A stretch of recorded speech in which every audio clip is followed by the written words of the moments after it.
Hello everyone, welcome to our channel. I hope you all are safe and healthy. So ये है हमारे chapter number 6 का part 2, जहाँ first part में हमने पढ़ा कि इंडियन फॉरेन पॉलिसी कैसे हम ट्रैक कर सकते हैं इंडिपेंडेंस के पहले से, क्या ऑब्जेक्टिव्स और प्रिंसिपल्स थे इंडियन फॉरेन पॉलिसी के, और क्या प्राइम मिनिस्टर जवाहरलाल नेहरू जो हमारे थे, उन्होंने रेडियो स्टेशन पे क्या स्पीच दी, उस स्पीच को हमने डिकोड किया अपने इस फर्स्ट पार्ट में। और ये है हमारा पार्ट 2 ऑफ चैप्टर नंबर 6, जहां हम पढ़ने वाले हैं non alignment movement. So let's start.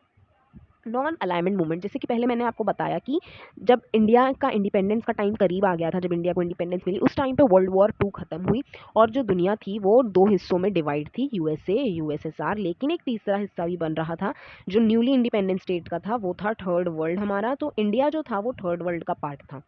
तो नॉन अलाइनमेंट मूवमेंट, इंडिया ने इसे एक इंपॉर्टेंट फीचर बनाया अपनी इंडियन फॉरेन पॉलिसी का। नॉन अलाइनमेंट मूवमेंट का एक सिंपल मीनिंग में अगर मैं मतलब बताऊं तो नॉन अलाइनमेंट मूवमेंट मतलब कि हम किसी के भी साथ अलाइन नहीं है, हम किसी के भी साथ या सपोर्ट में नहीं है, ना हम किसी के अगेंस्ट हैं।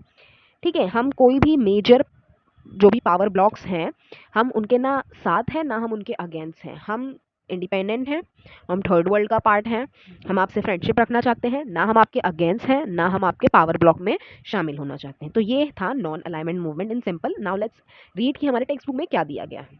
Non alignment movement has been an important feature of Indian foreign policy. Non alignment literally means not to be a part of any military alliance. तो यूएसए यूएसएसआर हम सब जानते हैं कि वो मिलिट्री अलायंस थे, कि कौन ज़्यादा पावरफुल है, किसके पास ज़्यादा मिलिट्री है, ज़्यादा सपोर्ट है, वगैरह वगैरह।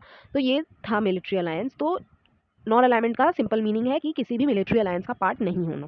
It was India response to the cold war politics. India का ये रिस्पॉन्स था to the cold war politics. दो सुपर पावर्स जब थे उस टाइम पे, तो यूनाइटेड स्टेट और सोवियत यूनियन ने अटेम्प्ट किया to extend their respective sphere of influence through promoting military alliance in Europe, Asia and elsewhere in the world. But India उनका पार्ट नहीं बना, और इंडिया के साथ साथ काफ़ी और देश थे जो उनके पार्ट नहीं थे, वो भी नॉन अलाइनमेंट मूवमेंट में शामिल थे। तो आइए देखते हैं। तो उस टाइम के कुछ इंपॉर्टेंट मिलिट्री अलायंस थे यहाँ पे दिया, American military alliance and Soviet military alliance. तो नाटो था, यूएसए ऑस्ट्रेलिया न्यूजीलैंड वाला एंजस था, सेटो था South East Asia Treaty Organisation, और हमारा सेंटो था Central Treaty Organisation. Soviet Union और चाइना ने साइन किया एक मिलिट्री अलायंस इन 1950 और वार्सोवा पैक्ट 1955 में। तो ये कुछ अलायंस थे मिलिट्री उस टाइम के, जिसका इंडिया बिल्कुल भी हिस्सा नहीं था। 29 कंट्रीज ऐसी थी जिन्होंने नॉन अलाइनमेंट मूवमेंट में हिस्सा लिया। तो एक कॉन्फ्रेंस हुई थी, आइए पहले हम रीड करते हैं, उसके बाद हम उसको अच्छे से समझेंगे कि क्या था। Unlike many countries in the world that choose to align with an alliance by one or two superpowers, India chose to remain non-aligned. It followed a policy of maintaining equidence from both the superpowers, यानी एक equal distance रखना है दोनों super power से हमें, ना आपके favour में है हम, ना आपके फेवर में है हम। The idea and policy of non-alignment movement is the contribution of India's first Prime Minister Jawaharlal Nehru. तो ये उनका आइडिया था। After the end of Cold War, question was raised about the relevance of non-alignment. जब cold war खत्म हुई तो लोगों ने पूछा कि नॉन अलाइनमेंट मूवमेंट का क्या इंपॉर्टेंस है, क्या रिलेवेंस है। It must be noted that the essential feature of non alignment movement, independent foreign policy and peaceful approach, are still relevant today. तो 29 कंट्रीज थी जो non alignment movement conference held हुई थी बेलग्रेड में इन 1961। 1961 में एक कॉन्फ्रेंस हुई थी जहाँ पे 29 नेशन इंडिया के साथ उन्होंने भी वो कॉन्फ्रेंस अटेंड की। बेलग्रेड यानी जो पहले का यूगोस्लाविया था। करंटली ये मूवमेंट में 29 से, अब हम देखेंगे, मूवमेंट में 120 मेंबर हैं। They are the part of third world. अब तो फिलहाल एक ही है, कोई सुपर पावर नहीं है, कोई वैसा नहीं, अब मल्टीपोलैरिटी है दुनिया में। तो ये मूवमेंट में 120 मेंबर हैं प्रेजेंट टाइम में। 17 ऑब्जर्वर मेंबर हैं, यानी जो ऑब्जर्व करते हैं कि हम नॉन अलाइंड है ना, और 9 ऐसे ऑब्जर्वर ऑर्गेनाइजेशन है जो ख्याल रखते हैं कि हम नॉन अलाइंड रहें, कोई भी सुपर पावर हमें अपने तरफ ना करे। तो ये समिट थी बेलग्रेड में 1961 में, फर्स्ट नॉन अलाइनमेंट समिट थी जहाँ पे 29 नेशन ने पार्टिसिपेट किया था। Factors influencing India's foreign policy. तो कुछ ऐसे फैक्टर्स हैं जो इंडियन फॉरेन पॉलिसी को इन्फ्लुएंस करते हैं, किन वजहों से ऐसी पॉलिसी हमारी बनाई गई, तो वो हम पढ़ेंगे। तो फर्स्ट है हमारा जोग्राफिकल फैक्टर। यही आएगा फिर बॉर्डर वगैरह के बारे में, ठीक है। It it's vast coast line in south and the presence of Himalayan mountains ranges to the north and the northeast have shaped India's perspective of foreign policy and security policy। जैसा कि मैंने पहले आपको बताया कि इंडिया ने बहुत सारी कंट्री के साथ बॉर्डर शेयर कर रहा है इंडिया, ठीक है। तो इसलिए सिक्योरिटी और पीस हमारे लिए एक मेजर कंसर्न है फ्रॉम द बिगनिंग, क्योंकि हम बॉर्डर शेयर कर रहे हैं अलग अलग देशों से।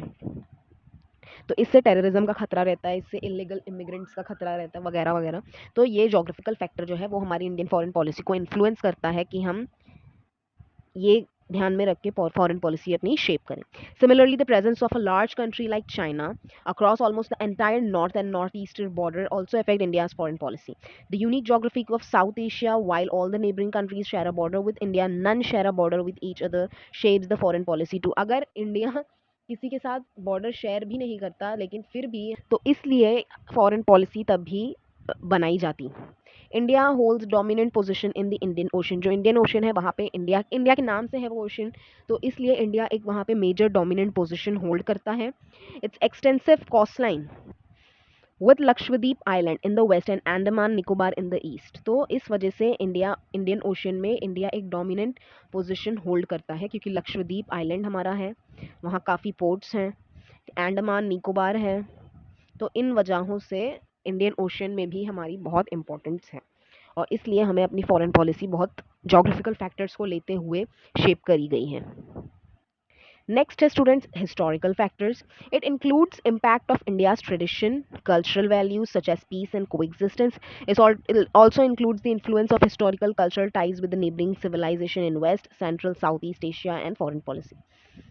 Some of the basic values of Indian foreign policy like anti-colonialism, anti-racialism were during the freedom struggle। तो इंडिया का एक काफ़ी लॉन्ग, लेंदी, ब्रॉड, हैवी इतिहास हिस्ट्री रह चुकी है। तो इस वजह से हिस्ट्री भी एक मेजर रोल प्ले करता है, हिस्टोरिकल फैक्टर भी, when it comes to design our foreign policy. Factor है हमारा इकोनॉमिकल फैक्टर। तो यहाँ पे हम इकोनॉमिक से रिलेटेड क्या चीज़ें हैं वो पढ़ेंगे कि कैसे उन फैक्टर्स को भी देखा गया फॉरेन पॉलिसी को बनाते टाइम।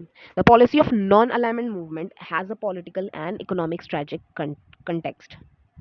तो जो नॉन अलाइनमेंट मूवमेंट है वो पॉलिटिकल भी है और इकोनॉमिकल भी है। There was a strong urge to come out of a poverty and backwardness that has emerged from the colonial period। India जब एक ब्रिटिश कॉलोनी थी तो इंडिया एक काफ़ी गहरी गरीबी में थी। इंडिया की majority of the population was in poverty at that time, जब हम न्यूली इंडिपेंडेंट हुए थे, बैकवर्डनेस थी काफ़ी। लेकिन उसके बावजूद इंडिया ने रिफ्यूज़ किया फाइनेंशियल एड को जो डोनर कंट्रीज दे रही थी। India refused to accept financial aid from various donor countries if it came with the condition unacceptable to India। अगर वो ऐसी कंडीशन के साथ आ रही थी जो इंडिया की फॉरेन पॉलिसी को, जो नॉन अलाइनमेंट मूवमेंट था, उसको रिस्ट्रिक्ट कर रही थी, उसको कंडीशंस ला रही थी, तो इंडिया ने वैसे ऑफर्स को, वैसे डोनेशन को अनएक्सेप्टेबल किया। The policy of import substitution. Student ये बहुत इंपॉर्टेंट टर्म है इम्पोर्ट सब्सटीट्यूशन, प्लीज़ इसे ध्यान से सुने, इसे नोट करें।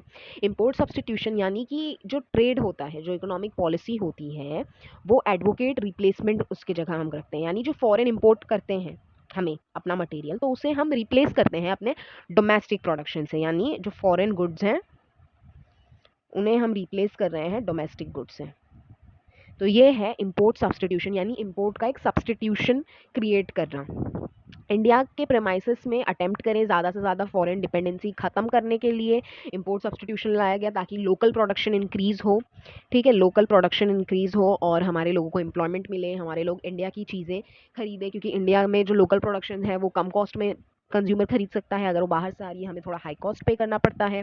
तो इसलिए इम्पोर्ट सब्सटीट्यूशन लाया गया, बहुत इंपॉर्टेंट टर्म है इकोनॉमिक्स में, तो इसे प्लीज़ ध्यान में रखें। And giving importance to public sector enterprises has a tremendous impact on India's foreign policy.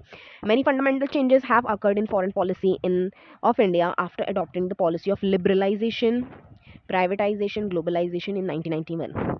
तो 1991 में जब एलपीजी रिफॉर्म्स आए इंडिया में, तो मेजर चेंजेस हुए इंडियन फॉरेन पॉलिसी में। ग्लोबलाइजेशन को रखते हुए प्राइवेटाइजेशन हुआ कुछ सेक्टर्स का, लिबरल हुई हमारी इकोनॉमी। तो उस टाइम पे काफ़ी चेंजेस अकर हुए हमारे फॉरेन पॉलिसी में। तो ये सारा आता है हमारे इकोनॉमल फैक्टर में। नेक्स्ट है स्टूडेंट हमारा पॉलिटिकल फैक्टर। हमारा फोर्थ फैक्टर है political factor. The executive organ of government plays an important role in making and implementing the foreign policy of India. जो execute करने वाला हमारा पार्ट है गवर्नमेंट का, एग्जीक्यूटिव गवर्नमेंट जो है हमारी, वो बहुत मेजर रोल प्ले करती है making and implementing the foreign policy of India. अब इसमें हमारे फॉरेन ऑफिसर्स आते हैं जो फॉरेन सर्विसेज द्वारा हायर किए जाते हैं। इसमें हमारा मिनिस्ट्री ऑफ फॉरेन अफेयर्स आता है, ठीक है, गवर्नमेंट में मिनिस्ट्री होती है फॉरेन अफेयर्स को लेके, वो आती है। तो ये एग्जीक्यूटिव ऑर्गन है हमारे गवर्नमेंट के जो एक इंपॉर्टेंट रोल प्ले करते हैं making and implementing of the foreign policy of India.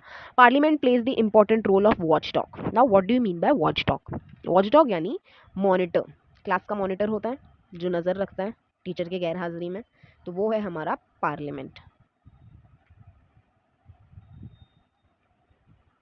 तो पार्लियामेंट क्या है स्टूडेंट? हमारा वॉच डॉग। वॉच डॉग यानी monitor. Clear? No doubts? Parliament plays the role of watchdog. Political leader makes the significant impact of foreign relation of India. Political leader जो है वो impact करते हैं फॉरेन रिलेशंस को, जैसे कि Jawaharlal Nehru, Lal Bahadur Shastri, Indira Gandhi, Rajiv Gandhi, PV Narasimha Rao, Atal Bihari Vajpayee, mister Manmohan Singh, Narendra Modi have played decisive role in determining the policy of India, foreign policy of India. The Ministry of External Affairs plays pivotal role in drafting the foreign policy and giving advice to political executive. What do you mean by pivotal student? Pivotal यानी crucial, important. Pivotal यानी crucial. तो ये कुछ hard words होते हैं जो हमारे textbook में आते हैं, जो एकदम एक झटके में हमें उसका मीनिंग नहीं पता रहता है, तो इसलिए उसका मीनिंग आपको ध्यान में रखना है. इसे मार्क करें अगर आप पेंसिल से करते हो तो उसको मार्क करके लिखिए, ताकि जब भी आप रीड करें, गो थ्रू करें, रिवाइज करें, तो आपको मीनिंग मिले. क्रूशियल है इसका मतलब, ताकि आपकी वोकेबलरी भी स्ट्रांग हो, आपके आंसर राइटिंग में आपकी हेल्प हो. ठीक है, सो क्रूशियल रोल प्ले करते हैं in drafting the foreign policy of India, giving advices to political executive. Beside this, the national security adviser plays an important role in making the foreign policy. Who is national security adviser? जैसे geographical factor है हमारा, उसमें हमने देखा कि कैसे border हम share करते हैं, तो इसके लिए हमें एक नेशनल सिक्योरिटी एडवाइज़र की ज़रूरत होती है. वो नेशनल सिक्योरिटी एडवाइज़र हैं हमारे Ajit Doval sir. Who is he? National security adviser.